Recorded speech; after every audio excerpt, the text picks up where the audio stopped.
Good afternoon, everybody. Welcome to the regular council meeting, City of Gulf Shores, August the 11th.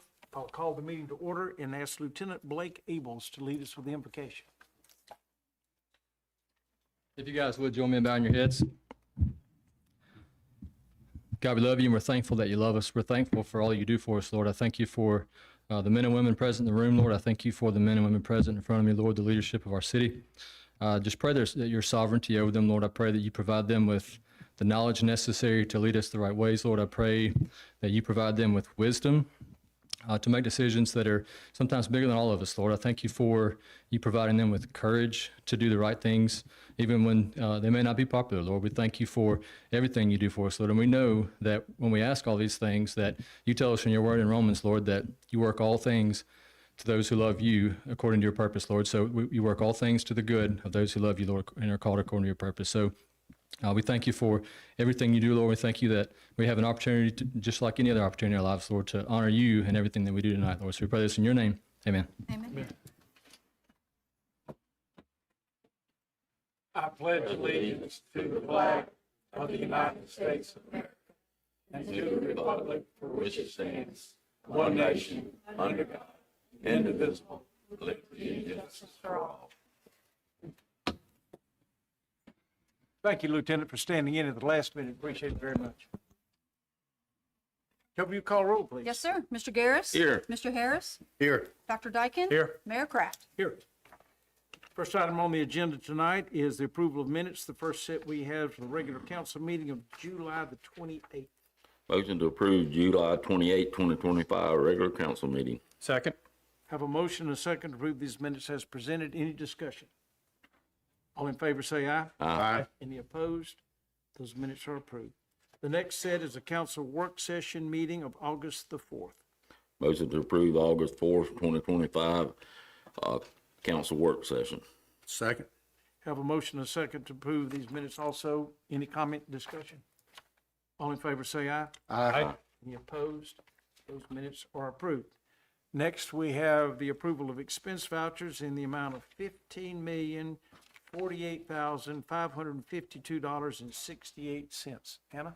Yes, sir. Of that total, 132,000 was for operating expenses that were a bit unusual. That included the employees' vital exam physicals, as well as the fire department's Motorola radio fee. $4,026,000 was in biannual debt service payments, as well as a $2.5 million principal paydown, advanced principal paydown on a line of credit. Our capital projects totaled just under $10.5 million. Largest ticket item on that would have been our high school, coming in at $8 million, to be followed by the pedestrian bridge construction and the Justice Center. When you back all of those out, our operations came to just over $440,000 for the 2-week span. Thank you, Hannah. Council, any questions or comments? Move the approval of expense vouchers as stated. Second. Have a motion and a second to approve these expense vouchers as presented. All in favor say aye. Aye. Any opposed?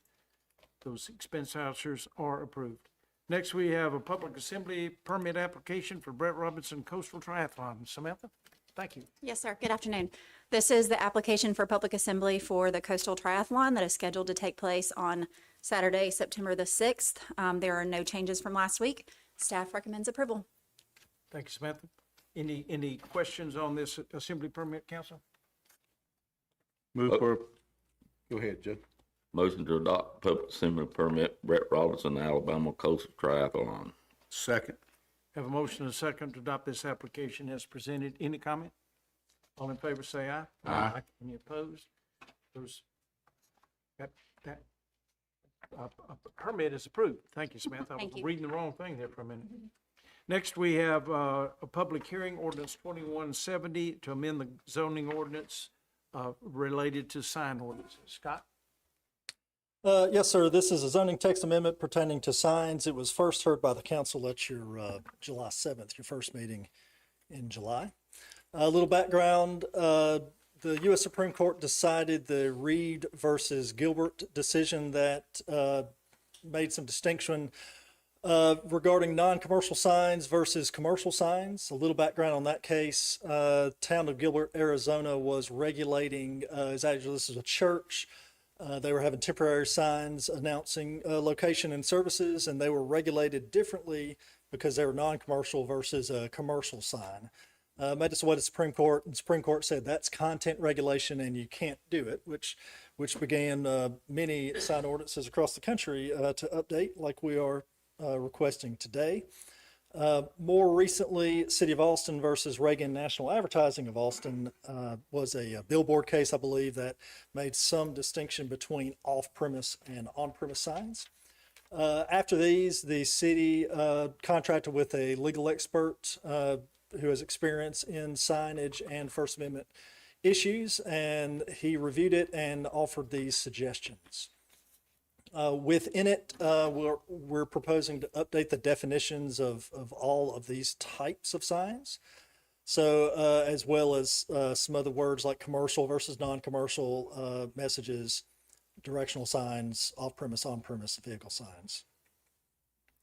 We also, this is a change in the language of how we define a vacation rental dwelling unit. There's no proposed changes to how vacation rental dwelling units are regulated or how their signs are allowed or not allowed. This is, again, just really consolidating some of the definitions of that. Within the purpose section, we do want to be clear that the purpose of the sign regulation is narrowly tailored as possible to achieve the governmental purpose of primarily safety, public safety, traffic safety, and aesthetics. These regulations won't regulate or censor based on content or viewpoint. And there's really not going to be any distinction between commercial and non-commercial content. And they will conform to Austin v. Reagan National Advertising and Reed v. Gilbert and other applicable case law. Additionally, we clear up kind of the procedural regulations that we have. So right now, it just basically states that an applicant turns in an application and staff reviews it. Under the proposed language, it puts more of a timeline. So it's more of a due process question. I will say in practice, staff does not take this long, but this will put in the regulation that there's a 30-day timeline. Again, we're much faster than that, but it gives the applicant at least some knowledge that their application will be processed quickly. And it clarifies any appeals to like a signage decision or application decision would go to the Board of Zoning Adjustment. Again, within the regulations, we kind of clarify some of the specifics on the exempt signs, which are the ones that don't need permits issued prior to them being installed, but they still have to follow the rules. Generally, those are the temporary signs that you see, but also nameplate signs, directional signs, yard signs, signs before an election. And then we clarify the prohibited signs. So for just an example of what some of the changes are being proposed, again, none of these are substantial changes to what kind of signs and how big they are or where they can be. It's really just conformance to First Amendment and case law. So right now, the way we define a directional sign includes on this upper one that they I'm trying to find it, containing no commercial message. So there we're distinguishing between non-commercial, commercial. We're not going to do that anymore. So the proposed language down below is simply a freestanding sign placed within 30 feet of the entrance or exit to an establishment.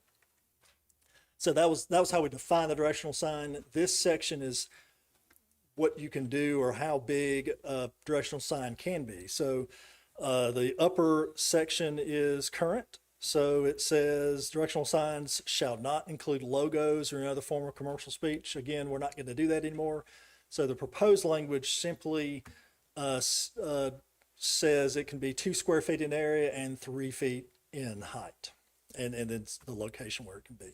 So again, no content or viewpoint regulation in the new proposed language. Staff reviewed it, recommended to Planning Commission. Planning Commission held a public hearing in June and also recommended the text amendment change. And I'm happy to answer any questions. Thank you, Scott. Council, any questions on this ordinance?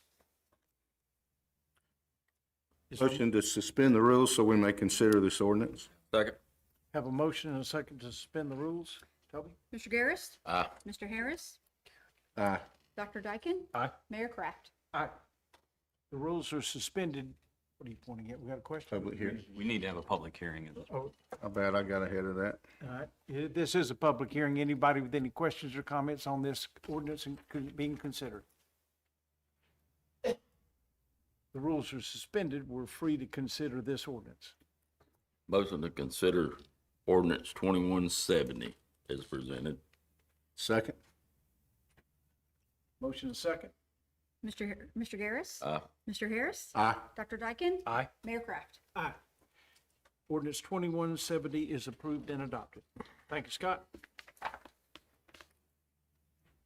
Moving on to new business. The first item on new business is authorize a grant application for a port security grant, resolution 7014. Yes, thank you, Mayor. So what we have before you is is a resolution that will authorize an application for the 2025 FEMA Port Security Grant Program to purchase a new fire rescue response vessel in an amount not to exceed $800,000. And if it's awarded, this would authorize the local match share of 25% or an amount not to exceed $200,000. This is an opportunity to purchase a new response vessel that will greatly enhance Gulf Shores Fire Rescue's ability to respond to emergencies on the water and help keep the residents and visitors safe out there. It was a really short turnaround time for the deadline, and that's why we're walking on tonight. The deadline is this Friday. If you have any questions, I'm glad to answer them. Council, any questions on resolution 7014? Is there a motion to adopt? Move for the adoption of Resolution 7014 as stated. Second. Have a motion and a second to adopt this ordinance as presented. Any discussion or comment? All in favor say aye. Aye. Any opposed? Thank you, Dan. 7014 is approved and adopted. Brandon, you got something for us? Yes, sir. No changes from last week. This is just authorizing us to execute an agreement with ADEM that we administer all the ACAMP regulations for our area and be reimbursed $66,550. Thank you, Brandon. Any questions for Brandon on resolution 7015? Move for the adoption of resolution 7015 and waive its reading. Second. Have a motion and a second to adopt this as presented.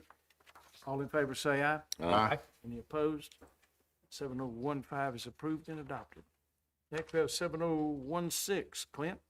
Yes, this is to accept a proposal from Neel-Schaffer, Inc. for the professional services, the design of the County Road 6 improvements project.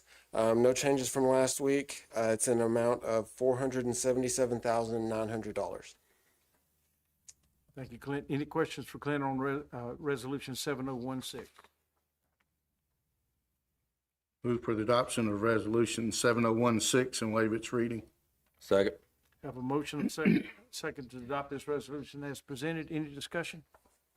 All in favor say aye. Aye. Any opposed? 7016 is approved and adopted. Chief Nedemeyer, 7017. Sir, good afternoon, everyone. As you know, K-9 Ito and K-9 Darlin have served their time on the Gulf Shores Police Department protecting this community and the citizens, and of course the other officers on duty. Their time is up, their service time is up, and we're proposing we donate them to their handler to live out the rest of their life as a pet. Thank you, sir. Any questions for Chief Nedemeyer on 7017, which is for Police K-9 Ito? Is there a motion? Motion to adopt resolution 7017. Second. Have a motion and a second to adopt this as presented. All in favor say aye. Aye. Any opposed? 7017 is approved and adopted. 7018 is the same thing. This is for Police K-9 Darlin. Move for the adoption of resolution 7018 and waive its reading. Second. Have a motion and a second. Any discussion? All in favor say aye. Aye. Any opposed? 7018 is approved and adopted. Jenny, we have ordinance 2171. Could you explain that to us? Yes, Mayor and Council, this is to amend the ordinance to modify 3 intersections to make them always stop conditions. We discussed this last week with the Jacobs traffic study analysis and have done analysis on these 3 intersections. So they are the intersection of East 23rd and East 3rd Street, East 23rd Avenue and East 4th Street, and East 22nd Avenue and East 4th Street. Those are circled in red on this map. Those are all surround Meyer Park. Thank you, Jenny. That's ordinance 2171. Motion to suspend rules of the ordinance to consider. Second. Have a motion and second to suspend the rules. Toby? Mr. Garris. Aye. Mr. Harris. Aye. Dr. Dyken. Aye. Mayor Kraft. Aye. The rules are suspended. We're free to consider ordinance 2171. Motion to consider ordinance 2171. Second. Have a motion and second to adopt this ordinance. Any discussion, Toby? Mr. Garris. Aye. Mr. Harris. Aye. Dr. Dyken. Aye. Mayor Kraft. Aye. 2171 is approved and adopted. Thank you, Jenny. Scott, ordinance 2172. Yes, sir. This is a proposed ordinance amendment pertaining to tree protection. It was introduced last week, and there is a change, so I'll go over that. So just a little background. The city has had some form of a tree protection ordinance for at least the past 25 years and has been amended from time to time. So the proposed language here in our definition section, 7-152, defines what a protected tree is. So today, a protected tree is one that has a diameter of 12 inches or more, or a live oak of 6 inches or more. We do exempt certain species from the protected definition. Right now, items 1 through 5 generally are considered invasive species. We're going to take that word invasive out from this particular section. 1 through 5 still are invasive species that we're not going to include in the protected definition. But the proposed change is number 6. And this is for pine trees on existing single-family residential or a single-family residential lot that has or is getting a building permit. So in this case, this will be for someone a homeowner. If there's a pine tree in their lot, they want to cut it down, it would no longer be defined as protected. Or a property owner of a lot that's zoned and platted for single-family or duplex residential, who's pulling a building permit, they can also cut down trees, pine trees that is, without getting a prior permit. This does not change anything for, say, a commercial development or a multifamily development or a developer developing a subdivision, a large neighborhood. So pine trees are still considered protected in those instances. This will only be for an existing house or one pulling a permit. The change from last week that we kind of noticed, so also in the definition section is how we define a heritage tree. As written, a heritage tree is one that's greater than 30 inches or a live oak greater than 24 inches in diameter. That would actually mean, so like a potential invasive like a mimosa, if it were big enough, it would be considered heritage. So the change we're proposing is first, a heritage must be a protected tree. So it needs to be defined as protected first before it's heritage. So again, that removes some of those trees that are in the protected category or not in the protected category, like a mimosa or a popcorn tree, something like that. So that was the only real major change from last week, and I'm happy to answer any questions. Thank you, Scott. Council, questions, comments? A motion we suspend the rules? There may be a comment or a question or comment from the audience, I think. I was looking, I didn't see what, okay, yes, sir. Come to the microphone, please. I'll call on you in just a minute, ma'am. How are y'all? So since we all live here in paradise, we never complain about anything. Everything's always great, right? But warp reality for a minute. Imagine you actually wake up in a bad mood. Maybe your team lost to Vanderbilt. Maybe you skipped your coffee. I don't know. But you're going around Gulf Shores looking for stuff to complain about, okay? what are you going to maybe fuss about? Are you going to say, there's so many condos now, I can't see the beach anymore? You probably said that before. You're going to say, man, this traffic is bad. There's too many tourists in this town. You may have said that. You might say, oh, there's too many realtors in this town. You know, we've all had feelings like that, but we know it's part of living here. But what I bet you have not said is there are too many pine trees in this town. I really wish they would level this lot and put another Dollar General. Or maybe you were thinking of buying a house in Peninsula, but you could only get 4,000 square feet instead of 4,400. Couldn't make your veranda as big as you wanted because of that cluster of pines. Or maybe you think tourists are saying, I was going to go to Gulf Shores, but Destin has been better with their deforestation. I want to go over there where they cut all the trees down. I don't think anyone thinks that. I think trees are a net positive. And I had to come at this with a little bit of humor because it gets me a little bit hot to think about this. When I first heard this change was being proposed, I listened back to the previous council meeting and I heard people saying stuff like cut down every pine. That to me sounds like a kid's cartoon supervillain. That's like the pollutinator wants to cut down every tree in Gulf Shores. That just sounds absurd to me. And I hear people saying, well, you got to cut down every tree around your house because it's inevitable. They're going to fall eventually. The house I live in now, my grandpa or one of our family has been there since the 70s. When I walked around counting, there's a dozen trees that could, if you knocked them the right way, fall on our house or fall on our property. But they haven't. And people will say, oh, you've been so lucky they didn't fall down during Sally. They didn't fall during Eloise, Frederick, Elena, Juan, Alberto, Aaron, Opal, Danny, Georges, Helena, Barry, Ivan, Dennis, Katrina, Faye, Claudette, or Michael either. It's not just a guarantee that this pine tree is going to fall on your house, okay?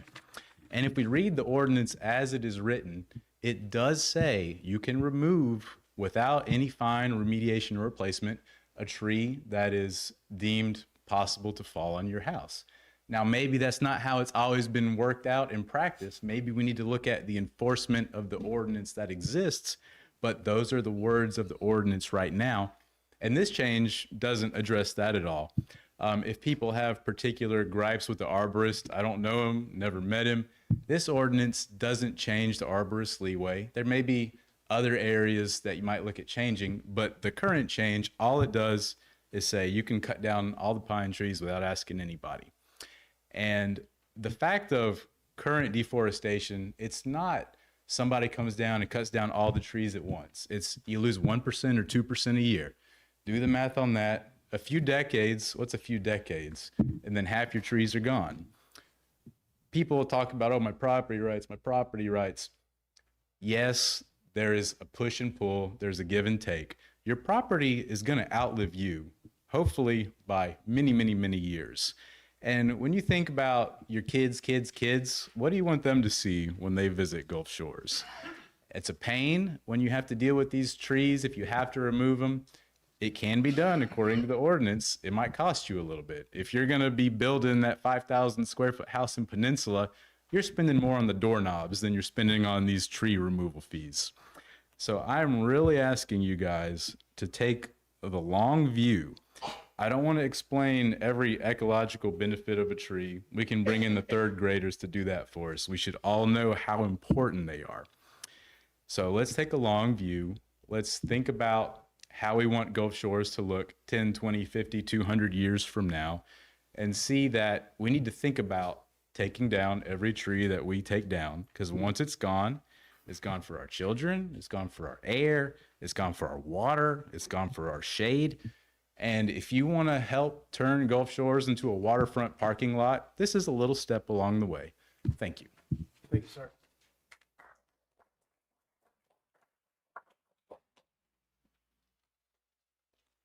Hello, council. My name is Wanda Cheek, and I have been a resident here for 14 years. I'm a member of the Gulf Shores Garden Club. I will say I am not speaking for the 115 members we have because we only learned about this last night. And we are trying to figure out, because conservation is in our well, it's motto or a creed or whatever you want to say. My first concern on this whole ordinance, and I'm honestly not sure what the discussion was just a minute ago about the removal of the pine tree and putting it on the invasive species list. I need a little further clarification on that. Folks, the pine tree is the state tree. How many of you want to go to Governor Kay Ivey and tell her we put this on the list of invasive trees? That is just not to be done. It is not a good idea. I think that needs to be removed, and I'm not sure if I understood that either way about whether it was going to be removed or not. What I'm asking you to do is to let common sense prevail here. Yeah, I know about the pine trees falling on roofs and things like that. I am not a tree hugger. I need to make that clear. But I do believe in conservation and watching it. All you got to do is look on the lagoon and watch who lands in pine trees. I've been sitting on my back porch watching it. And it's the ospreys use it, the bald eagle uses it, and even the great blue heron lands on the pine tree. Don't ask me how that happens, but they do, because that's where they eat. And they do all of their business there. They put their nest in those trees. Now, that being said, like I said, I am not a tree hugger. But we need to think about how this is going to look. I live down Fort Morgan Road, just past the Chevron. We've got a new subdivision that just went in there, and from Fort Morgan Road, you can see nothing but rooftops. That used to be all pine trees. I drove in there yesterday. There are piles of trees everywhere where they've taken them up. Now, granted, Sally made every one of them go on a 20-degree slant. But the point is, I just think this whole thing needs to go back to committee and figure out, you know, what needs to be said about these pine trees so that people are not having to replace so many trees for every pine tree you take down. That just doesn't ring with me. Every place I've ever lived, we required developers to put in a green belt. Now, why are we not doing that in Gulf Shores, or am I just missing something? But when I see those rooftops on Fort Morgan Road, something's wrong somewhere. And that concerns me. We've got a beautiful city here. I did not even know where Gulf Shores, Alabama was until 14 years ago, because my brother called me and said I owed him money because he bought a condo in Gulf Shores, Alabama. I didn't even have any idea where it was. I came down here, fell in love with the place, sold my retirement home, and moved down here permanently. So I've got vested interest down here. I want this place to look nice. I grew up water skiing on the Choctawhatchee Bay outside of Destin, Florida, and Fort Walton. You can't even get in the place now. And I used to wade out to my waist on the East Pass, is what I'm saying, to fish, okay? You'd be killed now if you tried that. We just need to keep some calm here. Take this back to committee and look at it and figure out a way. Thank you. Thank you, ma'am. Mr. Hatfield.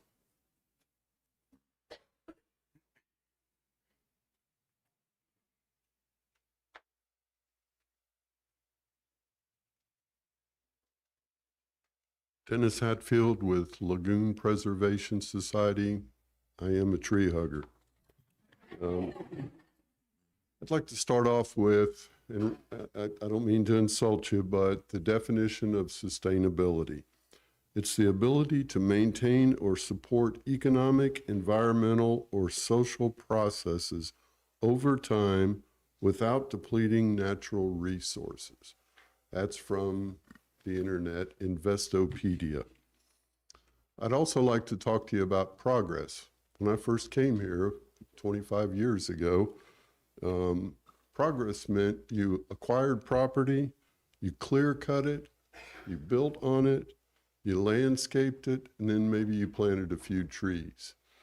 I'd like to commend the city for the current tree ordinance and hope we're not returning to the old definition of progress.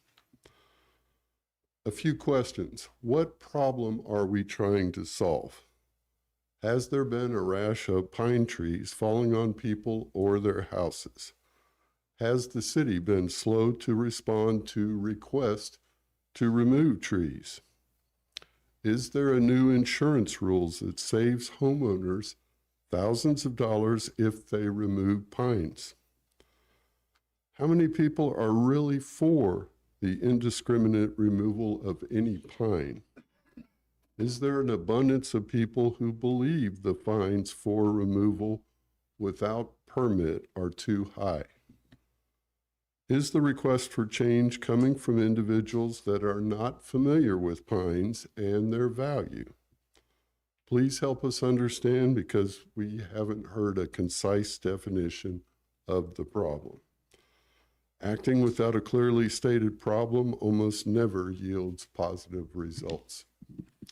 So if possible, I'd like for Vice President Flo Defner to go next. Is that okay? Yes. Thank you.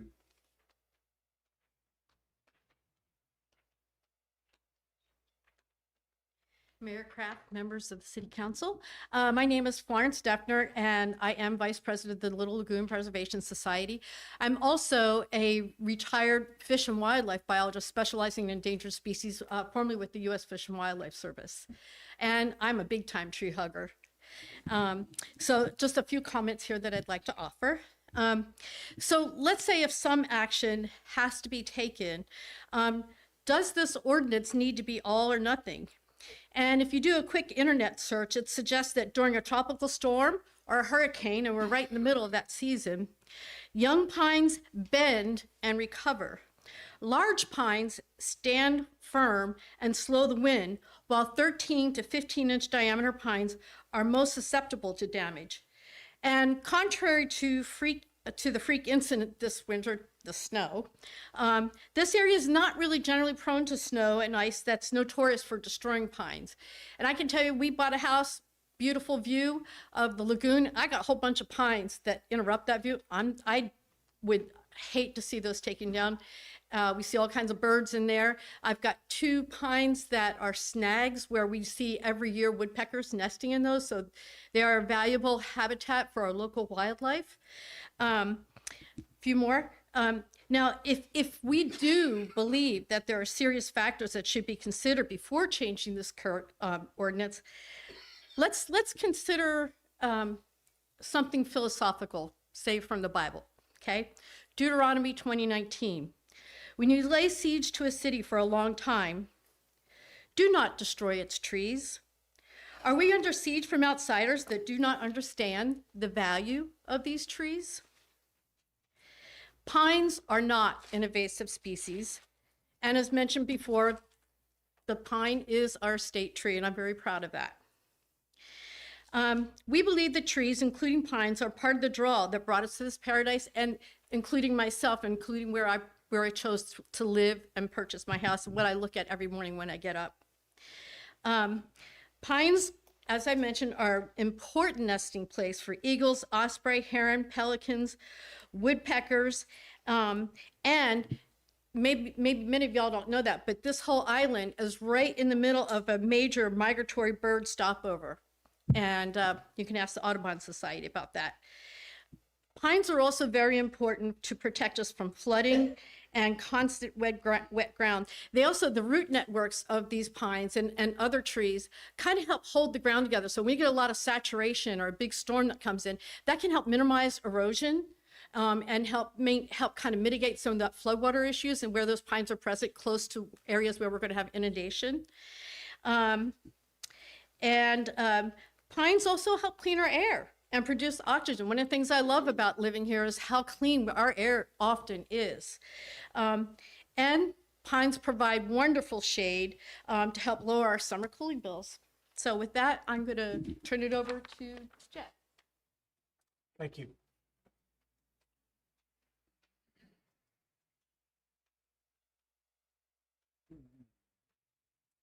Hi, Council. Thank you.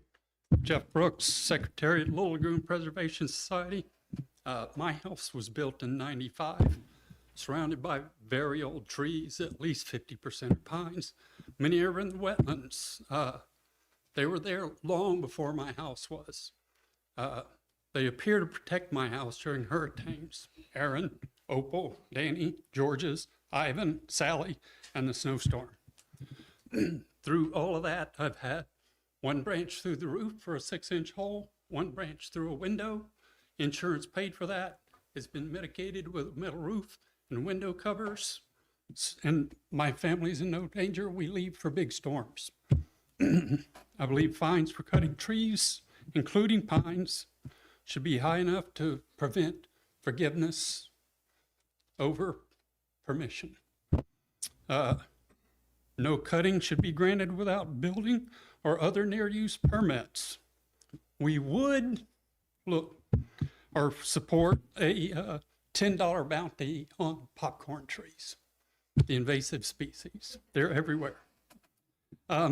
Just like the beach mouse, help protect the dunes and then protect us from surge from the dunes during storms. The pines protect us from that storm as well. We recommend sending it back to committee. Look for an improvement to the balance between property rights, real danger, and the environment. And we'd be willing to help write that language. Thank you. Thank you. Anybody?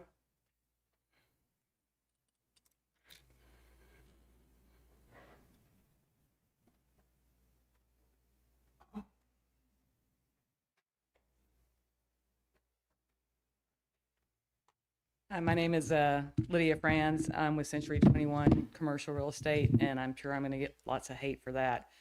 I was not planning on speaking to this. I didn't even know it was on the agenda, but I am here representing some property owners on something I haven't been able to get with Andy yet, but I wanted to go ahead and bring it to your attention. There's 39 acres of property with 27, almost a half mile, over a half mile actually, feet of frontage on Highway 59, just south of the American Legion and just north of Traditions Apartments. This property was has always been used. It's zoned commercial now, but historically it's been used for timber production. The last time a timber harvest was done on it was 1983. Obviously, we would like to get the property cleaned up so it looks better, helps get it sold. I did the same thing on 10 acres just north of the gas station, just north of County Road 8. Now, what we're talking about is silviculture. Silviculture is the art and science of controlling the establishment, growth, composition, health, and quality of forest and woodlands to meet the diverse needs and values of landowners and society. It involves managing forests to achieve specific objectives such as timber production, wildlife habitat, water, resource and management, or even aesthetic and recreational value. Now, I don't know if you guys are aware, you probably are, that silviculture is the one use that has traditionally been allowed by right in every single zoning classification. We're not talking about going in and clear cutting, but there's valuable timber on this property, and the value of the timber can pay to clean it up. We're not, and I'll work through it with Andy, to make sure everything's done right. But as much, and hey, I'm a tree lover myself. I'm not going to say I'm a tree hugger, but I mean, I've got I love trees. I love nature. But the fact of the matter is, you can see the results of not managing forest our trees properly. You see it out west. You see it up north. When you don't maintain the property, you don't maintain the forest, it creates fire risk and many other risks. But silviculture, as I said, has traditionally been allowed by right, harvesting timber that was specifically planted and maintained for timber production, such as plantation pine trees. That's always been something that's allowed by right under that definition. So I do think that, I don't know if defining a pine tree as an invasive species is really, I don't really know. Like I said, I didn't even know this was going to be on the agenda tonight, but since I do have a slightly different standpoint to speak on, I thought I'd just go ahead and speak now rather than waiting. Thank you. Thank you. Comment from me? This doesn't require anybody to cut down a tree. You're not required to cut down any trees. But if you happen to have a home with big pine trees around it and you're afraid of it falling on your home and your family, we're giving you the right to take it down without a penalty. So that's the difference in what this has been and what it is. It's not requiring, I love trees too, but there are people that are afraid of pine trees. They have their home and their family in there and they're concerned about it. They may have a huge pine tree that could take out their building. We're in storm season. There's a storm in the Gulf, or headed to the Gulf, hopefully not, but there's a storm headed back from Africa towards us. This is not about making trees get cut down. It's allowing that individual for their home and their family to make a decision on their private property to take down a tree that they're afraid of. That's all this is. It's not any more than that. It's changing the penalty of the fine for that person that was pretty steep. It allows them to make a decision to protect their home. That's all this is. Just a second. If you've already spoke, I don't want to hear you again, but if you haven't spoke, you're welcome to come up. Yes, sir. I'm Kenny Williams. I wasn't going to speak on this, but what you're saying right there is common sense. I've been here since 1990. When I built my house, I seen the first few storms. I cut down the trees, pine trees, on the east side of my house. West side, I'm not worried about. Like I'm saying, that's the common sense of the storms after you've lived through them and seen them. I've stayed on Fort Morgan Road. I'm down by Dennis Hatfield, down on Henrietta Fulford, and I've watched these storms. And if you see these trees, they're all pointed west. And if you've got a tree that's going to get your house, that's the one to take down if you need to. I'm like you. It's common sense. I mean, I don't think you should have to have a permit to protect your home. I left all my live oaks. I left water oaks. As I take one down, I plant more for the shade. But like what you were saying just then, protect your home. But if they're on the east side, it's you got more wind damage from that side. Thank you, sir. Come in the back.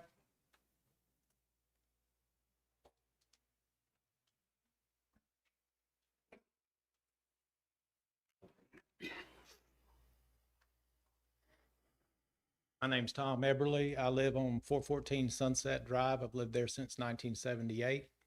I can tell this gentleman knows his stuff because the east facing trees are the ones that tend to fall on your house. But from my house, there are 78 trees east of my house. About 25 of them could fall on the house. None of them have. So, I mean, a shark might bite me. Should we kill every shark? Tree might fall on the house. Now, if you're afraid that the tree is going to fall on your house, this existing ordinance doesn't prevent you from taking that tree down. It might make you plant another tree further back. It doesn't prevent you that. So if you're that nervous, and I think the arborist should use a little more, if the homeowner, work with that homeowner. He has the authority to say, yeah, you're right, this tree might fall on your house. You can cut it down. But I think with all the new people coming in here, they hear every pine tree needs to go. That's what they hear. We've heard that several times in this very room. Every pine tree needs to go. That's just not right. Pine trees are not a plague. They're not our enemy. They're a beautiful part of nature. We should encourage any way we can to keep as many as we can. Thank you. Yes, sir. Anybody else? Just one, when you read the ordinance, you took the word invasive out of all that, Yes, correct? Yes, correct. So those are not invasive trees now. Correct. Yeah, they're not defined. I just want to make sure everybody understood the word invasive on the pine tree, popcorn tree and all that was taken out. Yes, So that's not considered an invasive tree now. So I just want to make sure everybody understood that. I'm going to make one comment. I've been here since 1960. In 1979, when Frederick came through, I lived a little bit off the beach. My family had 10 acres up there. We had 37 pine trees down in our yard. Probably because a tornado come through there, more than likely. They will fall. So, and people do get nervous about their house. And you can get insurance, it's gonna cover it. But what I'll look at, I've got two at my property now that are probably 2.5 foot in diameter and 40 foot tall. I've got a 900 square foot house. If that tornado takes that tree out halfway up, which moving northeast is gonna be right over the middle of my house, it's gonna crush that little old house. So you got, as they said you got to use the common sense. This is not giving people the privilege to cut every pine tree down, but you got to use a little bit of common sense in this. And I think that's where sometimes we get lost in some of this stuff when we're looking at it. You're not using common sense. So it's always the guy that's going to be wanting to cut every one of them down. Well, I think we can work with this and make that not happen with the tree ordinance, to look at them and determine, ask, that's just a comment from me, and I understand that, but I had all them pines in 1979 when Frederick come through. They was all in our yard on the eve of our house, broke the corner off of it. So they will fall, and I like trees, but at some point in time, you got to look at, is that tree subject to hurt my house? Fine, you can get insurance, but how many people want to go through 4 or 5 months with the insurance company getting their money back and trying to get their stuff going, and you got a house that you can't live in? So it's some common sense, like the gentleman said, that we need to use in this as we go forward. Thank you. I have a question. Yes. With our current ordinance, it's a little confusing. We've gone back and forth, honestly. And so I would like some clarity. If I am a homeowner that has a 12-inch or greater pine tree that I think is at risk of falling on my house, as the current ordinance is written, what is the process that would occur? Currently, well, you'd apply for a permit first, and we would review it. I believe the change now allows a 1-for-1 replacement for a pine tree, that is, for a protected pine tree. So you'd apply for a permit, it'd be reviewed. If approved, you could remove it and then replace it with a single tree. And there's also a formula that would allow a donation, or not a monetary payment to the tree fund. So there are options available. It just needs to be permitted first and reviewed before the cutting happens. Okay, so the difference in our current ordinance gives the right of the property owner that may be fearful of the monster pine tree falling on their house. They have a mechanism that they could get rid of that pine tree, but it also Yes, sir. There are options available. Now, if it's even an existing or obviously a new proposed house, if it's within a certain distance of the house, it can be removed with no remediation or replacement. Okay. So with the new ordinance or the change in the ordinance, how is that different? The new ordinance, as written today, a permit would not be required. So that's what we've run into sometimes is some of the trees, various types of trees have been cut, and then we discover it and go through the enforcement process. And so again, no permits have been pulled on those. So with the new change, no permit would need to be pulled. For the pine trees? For the pine tree, yes, sir. Versus if the pine tree currently is beyond that safe distance within the house, would need a permit? Correct, yes, sir. Yeah, okay. It seems to me like we might need to send this back to committee to really get consensus. Because I don't have clarity personally that this change, it sounded good to start with, but I don't know if it provides us the clarity that we need, or whether or not we have that clarity already with the ordinance as it's written. So I personally feel like it needs a little more work, and we need to engage more stakeholders, and maybe we need to dig deep again and represent this, is my personal opinion. Listen, I agree. What I said earlier, I still stand by. An individual that's afraid of a tree falling on their house for fear, we should be able to let them do that without giving clear to everyone can cut one down. I think that it would make sense to me that if we did relook at this, but make sure that if that person that's afraid of their house and it sincerely concerns them, give them a way to get that done without having to write a big check. Maybe they do just replace the tree without a check, but they do need to get a permit before they do it. That's been a problem where people don't understand it, so they cut it down, and then we go back and say, oops, you owe us money and you have to plant some trees. I think The ordinance just needs work. I do agree with Jason. Could we, go ahead, Philip. then I'll- Well, a couple of comments. I want to just follow up on the invasive word. The invasive word was already in the ordinance as it related to the original numbers 1 through 5, the species that were allowed to be removed. So when we added the tree, it just fell under there.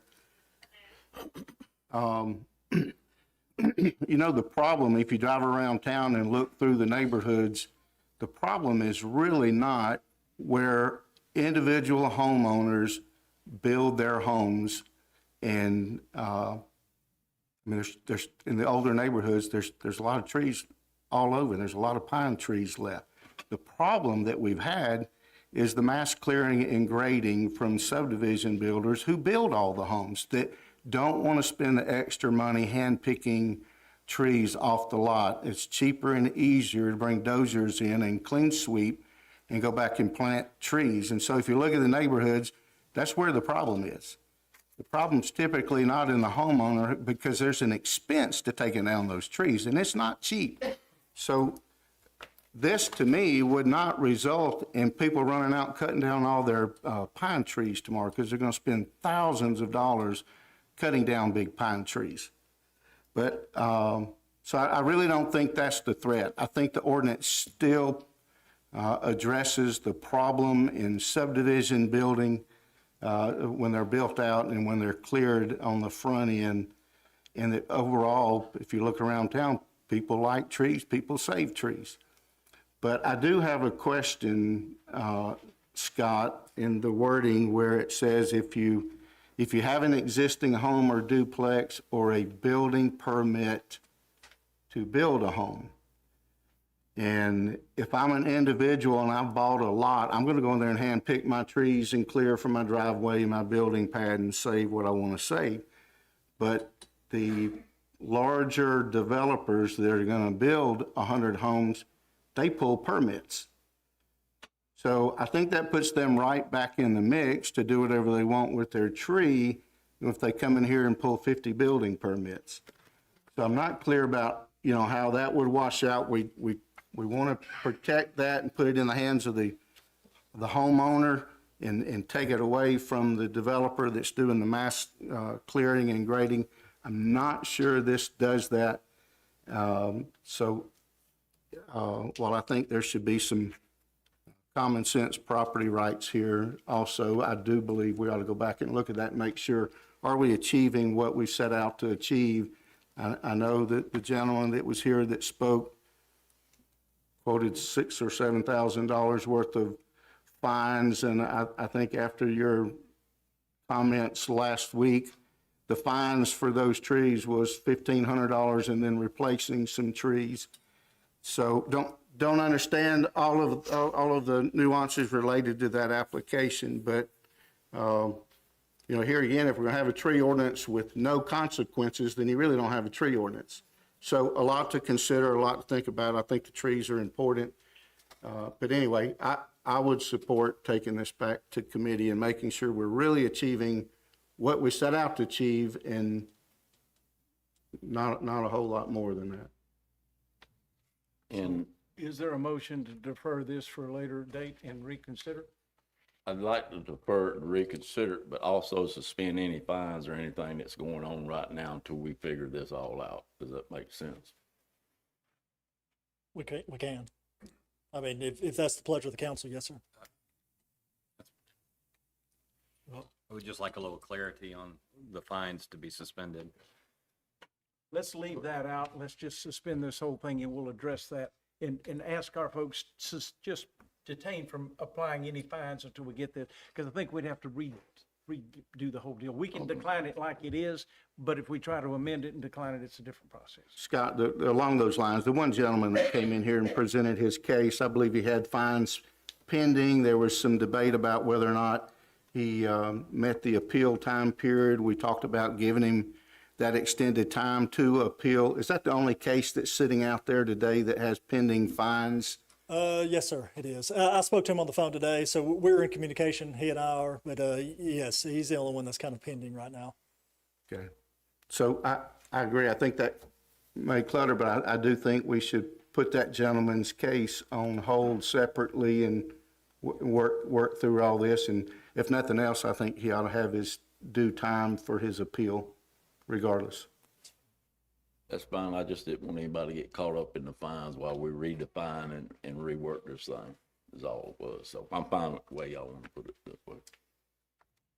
I don't think we have to take any action. I think we just agreed to defer this to a later date and restudy it and come back. We'll go through the whole process again. When we get something figured out, we'll come back and we'll go through the entire process, have a work session to discuss it, and then we'll have an opportunity to vote on it again and get it right.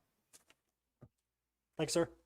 That's all we have on the agenda. Do we have any committee reports from anybody? Toby, I know you have something you want to I present. do. Yes, sir. I have a few announcements regarding the election. First, we have the Judge of Probate's office will be testing the voting machines August 18th at 9 a.m. It's open to the public. Candidates or their representative may be present during the test. The machines are currently located in the county's election barn in Bay Minette. I have a couple of the notices on the table back here if anybody needs the address, and they're welcome to attend. This is for candidates. Each candidate may name a poll watcher for each polling location. The watcher must present their appointment in writing to the chief inspector and be sworn in to faithfully observe the rule of law prescribed for the conduct of elections. Watchers may not disturb voters, attempt to influence voters, campaign or display or wear any campaign material or buttons while they're inside any polling location. They're just there to kind of oversee what's happening for their candidate. Also, I just want to make everybody aware that we have a special meeting Tuesday, September 2nd, per Alabama Code 11-46-55. We'll be holding a canvassing of election results, and the meeting is scheduled at noon. This is where the council must canvass the votes and the election results. If a candidate receives the majority of votes cast for that office, the council will issue a certificate of election to that individual. If no candidate receives a majority, the council shall order a runoff election to be held the fourth Tuesday following the regular election, which will be September 23rd.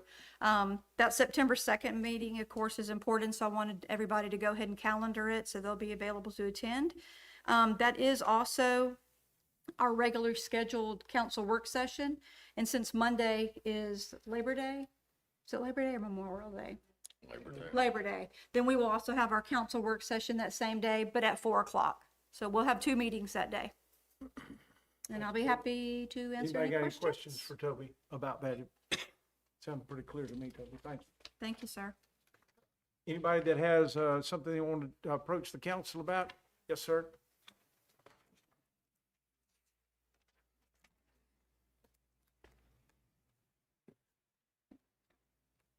Good evening, everyone. I'm Thomas Jenkins. I'm a resident of Gulf Shores, and I've been fueling the so-called economic engine for almost 20 years now. I have a couple of things to say in regard. I'm here by invitation today by one Evelyn Sanders. I see she's not in attendance today. Her invitation to me was worded something like, "Come say that to my face." So I'm saying it, I guess, online. And this also goes for a couple of your clerks as well. Toby Waters being one who cornered me at the debate and attempted to intimidate me. Emily Tidwell, who did the same. And Blake Phelps, who decided to participate online. So I'd like to read a few state statutes for everyone. This is from Title 17, 2024 Code of Alabama, Elections, Chapter 17, Election Offenses, Obstruction, Intimidation, etc. of voting rights of others. It shall be unlawful for any person to obstruct, intimidate, threaten, or coerce any person for the purposes of interfering with the right of such person or to vote as he or she may choose, or for the purpose of causing such other person to vote for or not to vote for any candidate for state or local office or any proposition at any election. Any person who violates this section shall be guilty upon conviction of a Class A misdemeanor. I am not done. Take it down a little bit. This is not an angry discussion. You're welcome. Any person who attempts section 17-17-4, I am speaking so I am heard. clearly. Improper use of official authority or position for political activities.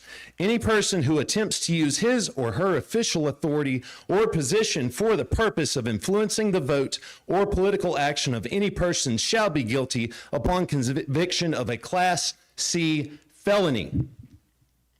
Furthermore, Section 17-17-5, improper use of state property, time, etc. for political activities. For expedience's sake, I will go to subsection B, Part C, engaging or paying in any form of political communication, including communications which mention the name of a political candidate. We have screenshots of this.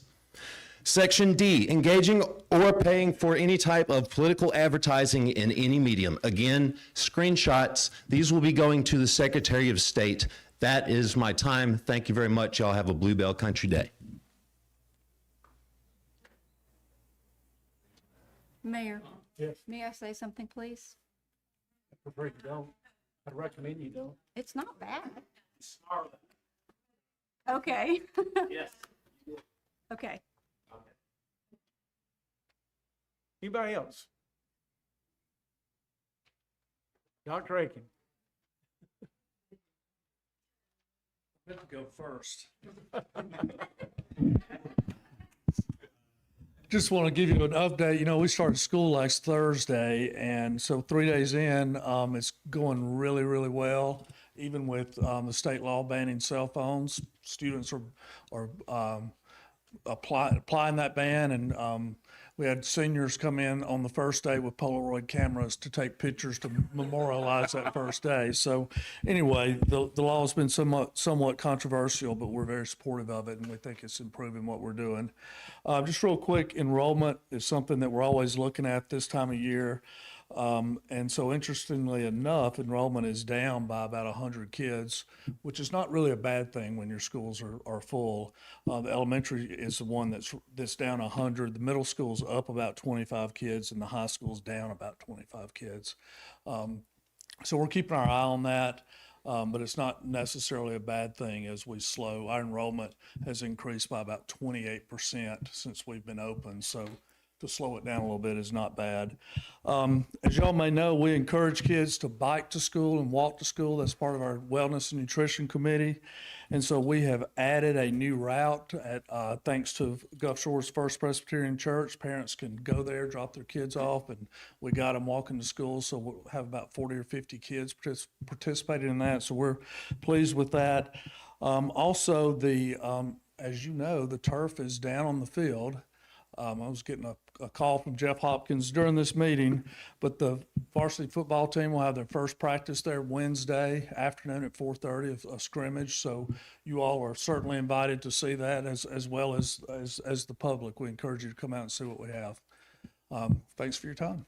Thank you, Dr. Aiken.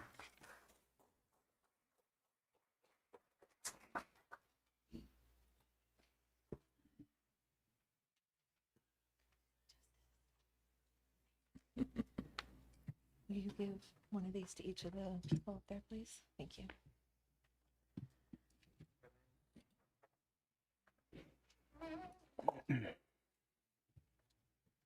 Thank you.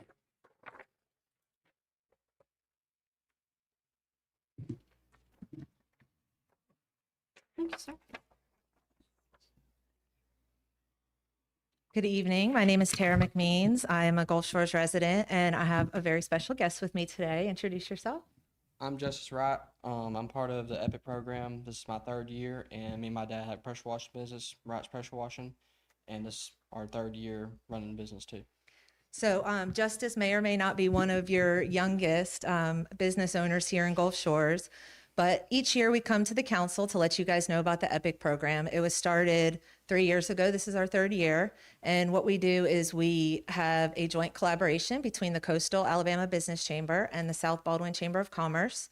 And we started this program as volunteers. We partner with Coastal Alabama Community College to teach our 7th through 12th graders in public, private, city, homeschool, whatever, about business. And they can learn about business through the program. They can start their own business through the program. This will be Justice's 3rd year, so he's been with us from the beginning. We have several other students in Gulf Shores, Orange Beach, Foley, Alberta, the whole South Baldwin County area that can participate. We are actively in our application process right now. And so if you know somebody that is in 7th through 12th grade that would like to learn about or start their own business, we would encourage them to sign up at sbchamberfoundation.org, which is the South Baldwin Chamber Foundation website. And there's pretty much just a $35 fee to be a student in the program.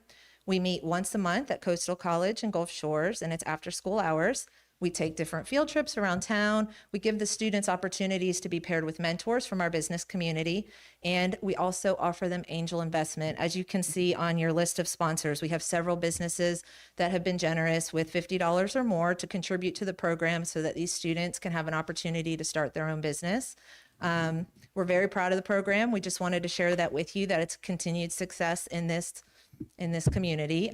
Justice, is there anything that you would like to say about the program or your business? I don't know if you know any of the council members up here, but he's a good kid. And tell him what grade you're in. And I'm a sophomore this year, and I just want to say the EPIC program has helped me with mainly marketing and just getting the name out there and being able to interact with people and so on and so forth. yeah. So we appreciate your time. We wanted to share that with you. We do have some of these in the back on the table. And for anyone who's tuning in on the Facebook live stream, please do consider spreading the word. Applications are open until August 15th. With school going back, you might not be, thinking about signing up for one more thing, but if you know that kid who's already in business or who wants to start a business or just learn about it, please feel free to sign up before the August 15th deadline. Thank you. Thank you for coming by, and congratulations, young man.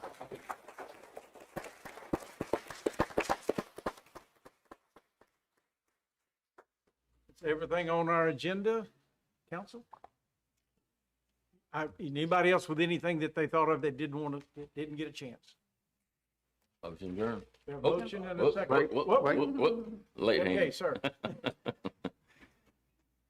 Hi, my name is Dean Smithia. I live on West 3rd Avenue.